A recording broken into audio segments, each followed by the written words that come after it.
मलाइकतहु युसल्लूना Alan नबी या अय्युहल्लज़ीना आमनू सल्लु अलैहि वसल्लिमु तस्लीमा। इमामी अहबाब दुरूद पाक पढ़ें। अस्सलातु वस्सलामु अलैका या सय्यदी या रसूलल्लाह व अला आलिका व अस्हाबिका या सय्यदी या हबीबल्लाह। अल्लाह तबारक व तआला कुरान पाक में मोमिनों को इरशाद फरमा रहे हैं कि ए मोमिनों, क्या करो ए ईमान वालों, जब तुम घरों में दाखिल हो।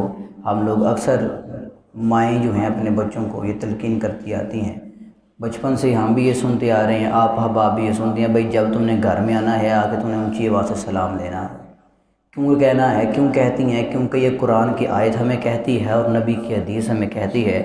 आज हम मुसलमानों का इतना रवैया आपस में ये हो चुका है कि आगे हदीस मुबारक वो आ रही है कि हम लोग किसी को जानते हुए भी बस देख लिया कि भाई ये मेरा जानने वाला है, हम उसे जानते भी हैं मेरा जानने वाला है, देख भी लेते हैं, फिर भी हम पास से खामोशी से गुजर जाते हैं, ना कोई सलाम ना कोई दूसरी बात। इसके बारे में भी हदीस आ रही है कि हमारा किस कदर बुरा रवैया है अपने मुसलमान भाइयों के साथ। और असहाब रसूल की ज़िंदगी हमें क्या दर्स देती है कि जब कोई जानने वाला आपको मिल जाए तो आपने करना किस तरह पेश आना है।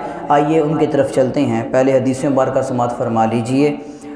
फरमाते हैं हज़रत अब्दुल्लाह बिन उमर व इब्न आस बयान करते हैं, किसी शख्स ने नबी करीम सल्लल्लाहु अलैहि वसल्लम से दरियाफ़्त किया, आपकी बारगाह, पता है ना तब नबी करीम की बारगाह में लोग आते, आकर मुख्तलिफ़ किस्म के सवालात करते, इसके बारे में बताएं, हमें फ़लाँ चीज़ के बारे में बताएं।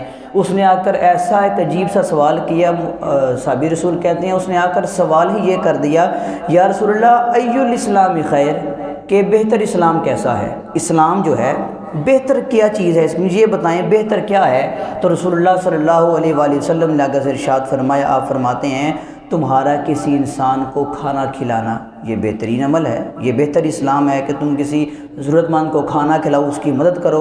और फिर फरमाते हैं अगली बात जो रसूलुल्लाह ने इरशाद फरमाई, वो कहते हैं कि हर वाकिफ़ और ना वाकिफ़ इंसान को भी तुम जब भी तुम्हारा पास कोई भी बंदा आए तुम उससे सलाम करो, उसके साथ सलाम लो, सलाम में पहल करो।